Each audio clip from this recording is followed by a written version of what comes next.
aujourd'hui, on sait qu'il va y avoir de plus en plus de possibilités pour traquer tout ça, ce qui n'était pas le cas encore il y a quelques mois, on va dire même il y a un an. Là, avec aujourd'hui tous les outils qu'on commence à avoir qui permettent justement de traquer tous ces passages, on arrive un petit peu à savoir quelles sont les résultantes sur mon taux de transformation, sur mes paniers. Je pense vraiment à du e-commerce, par rapport à mes réseaux. Maintenant, sur du magasin physique, c'est hyper compliqué, quoi. Me dire aujourd'hui, je sais pas, j'ai un truc con, mais est-ce que chez Starbucks, du coup, ils ont plus l'augmentation de l'achat de leur café parce qu'ils ont plein de fans sur Facebook? Je pense que aujourd'hui la faiblesse sur les réseaux et des réseaux vers les sites connectés, les sites e-commerce, on arrive à faire un suivi, on arrive à peu près à avoir la transfo. Par contre, du réseau vers le réseau physique, c'est un petit peu compliqué. Même nous, on essaie de faire des tests avec Foursquare pour vraiment réussir à avoir les interactions et voir les passages. C'est encore complexe. D'accord. Mais par rapport à ça, tu sais, on parle souvent de tous les réseaux sociaux, tu sais, il y en a plein maintenant. Enfin, il y a ceux qui sont connus du grand public, du Facebook, du Twitter et YouTube. Ouais. Et après, tu as tous les petits nouveaux, ou on va dire les novateurs qui n'ont pas encore réussi à sortir, donc Foursquare, d'accord, Instagram, qu'on va mettre dedans aussi, ou encore d'autres réseaux que je ne connais pas, ou encore les blogs qui vont être encore dedans. Quand une entreprise va se lancer, en général, elle va vouloir être partout. Est-ce que tu penses que c'est la bonne chose? Tout à l'heure, tu m'en as parlé, tu m'as dit faut faire attention, vu qu'on parlait de niche. Mais en fait, j'en reviens sur ce que là, du coup, je te remets même ta réponse, qui était de dire, mais ça coûte de l'argent tout ça aussi. Donc si elle se met partout, ça va lui coûter de l'argent. Après, elle peut. Techniquement, le tout, c'est si elle a beaucoup d'argent, si elle a beaucoup de segments, si elle a plein d'idées et qu'elle a envie vraiment d'être partout, oui, elle peut y aller. Mais il va falloir qu'elle ait juste une stratégie, mais hyper chiadée, parce qu'à chaque fois, ça va quand même être d'avoir des lignes éditoriales bien spécifiques, d'avoir de toucher des communautés bien spécifiques par ces différents réseaux. D'accord. Donc ça va demander plus de travail. Maintenant, il y a plein d'autres réseaux. Parce qu'on parle beaucoup de Facebook, Twitter, en effet les plus connus, mais moi, ce qui m'intéresse, ce qui m'amuse le plus, c'est de voir vraiment des réseaux hyper nichés. Sur des thématiques précises, je pense. Il y a un moment, je m'amusais à chercher des réseaux. Je tombais sur le réseau social des anciens fumeurs, le réseau social des golfeurs, ça c'est facile, mais voilà. Il y a plein de réseaux comme ça qui sont nichés, sur lesquels il y a également de l'intérêt à travailler. Les forums, du coup, il y a beaucoup d'intérêt. Mais ça va être pour des utilisations totalement différentes aussi. C'est qu'est-ce que je vais aller faire dessus. Je fais pas la même chose sur un forum, sur un Facebook. C'est pas de mettre et je suis là, de dire juste j'existe, mais peut-être d'apporter quelque chose. C'est ça. Ça par contre, c'est la règle que moi j'essaie d'instaurer chez nous, tu vois, c'est le donner pour recevoir. Si je ne donne rien à l'utilisateur, si je fais pas tout pour montrer patte blanche, que j'essaie de lui rendre service, qu'est-ce que je peux espérer comme retour? J'aurai rien. Donc le tout, c'est beaucoup d'investissement de temps pour lui donner pas mal de choses. Quand je lui dis de donner, c'est pas lui donner de l'argent, c'est pas lui donner du bon cadeau, c'est pas lui faire du jeu. C'est lui apporter une vraie information ou lui apporter quelque chose qui a de la valeur pour lui. À partir du moment où il aura eu cette valeur pendant un certain temps, naturellement, il va recevoir, il va me redonner quelque chose. À tester dans la vie, c'est génial comme concept. Donner pour recevoir. Et non, mais vraiment, c'est... Et... Retenez, ça sera la phrase du podcast. Donner pour recevoir. C'est bien. J'aime beaucoup ça. Je vais la mettre avec une petite musique derrière, tu sais. Oui, c'est vrai que ça fait un peu comme ça. Ça fait comme tu mets les gros numéros de téléphone en dessous. Ouais, je vais faire ça. N'hésitez pas à donner. Ça fait un peu sec là. Mais être partout, c'est simplement de savoir ce qu'on a à y dire. Maintenant, moi, c'est pas ce que je préconise, puisque en général, quand on décide d'être partout, c'est qu'on sait pas. Et quand on ne sait pas, justement, c'est de se rassurer que d'être partout. De se dire non, mais je fais tout justement comme ça, au cas où il y en aura forcément un qui marchera.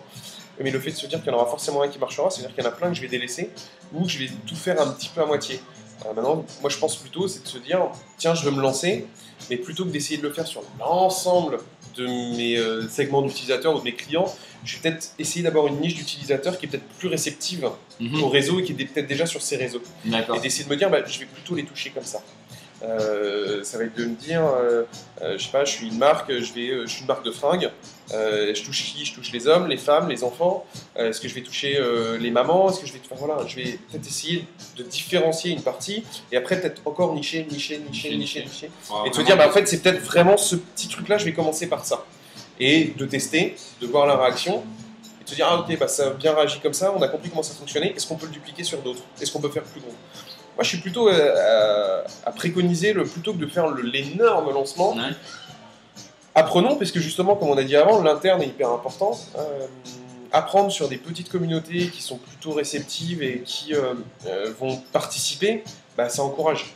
Et les gens vont voir, ouais, c'est bien, ça marche et tout, donc on va pouvoir aller plus loin. C'est beaucoup plus motivant que de lancer quelque chose, de le voir en beaucoup trop grand et de se prendre un énorme four au lancement et de se dire, ah ouais, mais ça marche pas du tout, on a personne, ça réagit pas, on a mis beaucoup d'argent et en fait, il y a une énorme désillusion et tout le monde va dire, ah, ça sert à rien. Donc moi je suis plutôt voilà, essayer d'apprendre sur des petits segments. Mais tu es conscient quand même que tu es complètement à l'inverse de l'argument que tous les gens vont mettre en avant. C'est-à-dire, quand on te vend des social media, on te dit, mais vous vous rendez compte, vous avez 500 millions d'utilisateurs, vous avez un potentiel de personnes énorme. Non mais ça je l'utilise aussi. Non mais ça je l'utilise aussi, c'est-à-dire en effet, ce qui est intéressant c'est les 700 millions... 700. J'en ai enlevé 200 millions. Ouais, c'est pas grave, bon, on est pas à 200 millions près, c'est bon. Il faut augmenter encore. Ce qui est intéressant, c'est de se dire que ici j'ai une énorme ruche, une pépinière, ou tout ce qu'on veut. Mais dedans, à quoi ça me sert d'aller chercher 22 millions de Français, par exemple? C'est pas 22 millions de Français qui vont m'intéresser. Ça va être d'aller chercher que les personnes qui sont intéressantes dans ces 22 millions. Et le seul intérêt, entre guillemets, d'annoncer 700 millions et 22 millions, c'est de dire que ces 22 millions sont à un moment interconnectés entre eux. Et donc c'est de se dire, si j'ai réussi à choper le début ou le cœur de mon réseau, je vais pouvoir les utiliser pour aller chercher une partie de leur réseau, etc. Donc c'est plus dans le sens là où moi je vois l'intérêt du nombre. C'est qu'il y a un moment, toujours une connexion qui peut se faire, et donc d'aller chercher quelqu'un. Ce qui est plus facile qu'avant, puisqu'avant, au final, tout le monde était... n'était pas forcément connecté ou était connecté que par l'email parce qu'ils s'envoyaient de l'email. Et il n'y avait pas ces notions de relation, d'amis, sur le copain d'avant, encore jamais trop utilisé avec ces trucs comme ça. Mais donc le nombre a du sens. Maintenant, il y a des marques qui veulent avoir du nombre parce que tu as la puissance. D'accord. Oui, enfin, je pense qu'aujourd'hui, il y a plein de marques. Si on prend, je prends 3 marques qui seraient dans le même secteur d'activité, sur les réseaux, ça va être, faut qu'on ait le plus gros volume de fans, parce que faut qu'on soit les meilleurs, quoi. Donc, ça se comprend. Maintenant, c'est en avoir une avec le plus gros volume de fans, ok, mais se dire, est-ce que sur ce gros volume-là, quelle est ma ligne édito, mais est-ce qu'il n'y en a pas d'autres, peut-être sur d'autres fanpages, peut-être sur d'autres espaces, peut-être sur d'autres outils, où je vais pouvoir plus segmenter ma communication et être beaucoup plus niché, je pense. Enfin voilà, après c'est ma vision. Je suis pas un accro des. Il faut forcément qu'on ait plein de fans. D'accord. Il faut forcément qu'on ait plein de followers. Parce que je rappelle autre chose aussi, hein, c'est génial d'avoir 1 million de fans, c'est cool. Ouais. Ça coûte cher, parce qu'il faut les animer. Il faut les activer. Ouais. C'est bien beau d'avoir 1 million de fans, mais ce qui va m'intéresser, c'est le nombre d'utilisateurs actifs. Parce que si au final j'ai très peu d'utilisateurs actifs, j'en ai 1 million qui dorment, qui ne reçoivent pas mes informations, qui ne me servent pas à grand chose. Par contre, au moment où je vais devoir les réactiver, c'est-à-dire qu'il va falloir que je fasse des jeux, il va falloir que je fasse de la publicité pour pouvoir les réactiver, bah, je me rends compte que faire de la publicité pour 1 million de personnes, bah, ça n'a pas le même coût que pour le faire pour 20 000 par exemple. Donc, voilà, donc j'ai aussi des notions de coût. Donc c'est bien beau d'avoir du volume, si c'est juste pour avoir écrit un nombre, bon, ok, bah ouais, faut faire, par contre, ça n'aura pas beaucoup d'impact derrière. Je suis plus à me dire qu'une communauté soit vraiment en lien quand même à un moment avec une marque, avec son vrai nombre d'utilisateurs, et surtout qu'il soit participatif. Parce qu'il n'y a rien de pire que d'arriver, par exemple, je dis un truc con, arriver sur une fanpage avec 1 million de fans, sur le dernier statut, il y a 3 commentaires et 17 likes. Wow. C'est de se dire, voilà, bon, ça arrive pas, hein, mais c'est de se dire, c'est pas du tout participatif. Par contre, en effet, j'arrive sur une fanpage avec, je sais pas moi, 50 000 fans. Sur 50 000 fans, j'ai 200 likes et 150-200 commentaires. Ok, je me rends compte qu'il y a une conversation qui se crée, qu'il y a une vraie participation. Après, plus j'en ai, mieux c'est. Hein, mais ce qui va intéresser, c'est aussi ça. C'est si la communauté n'est pas participative, j'ai pas envie d'y participer. Il faut vraiment qu'il y ait ces notions de commentaires. C'est quand même eux qui font les communautés. Quoi. Toi, tu lances un sujet, tu vas à un moment peut-être le recadrer, tu vas peut-être apporter des réponses. Mais au final, pour moi, là où ça fonctionne, c'est quand c'est les utilisateurs qui vont parler, qui vont réagir, qui vont s'échanger entre eux de l'information, qui vont parfois s'engueuler entre eux, qui vont discuter, quoi. Comme dans un café quand on se regarde. Je reprends, pour moi c'est la même chose. Tu lances un sujet, des gens qui vont parler comme dans un café film. D'accord. Bah alors si tu devais me définir, alors c'est la dernière question parce que je t'ai dit 10 minutes.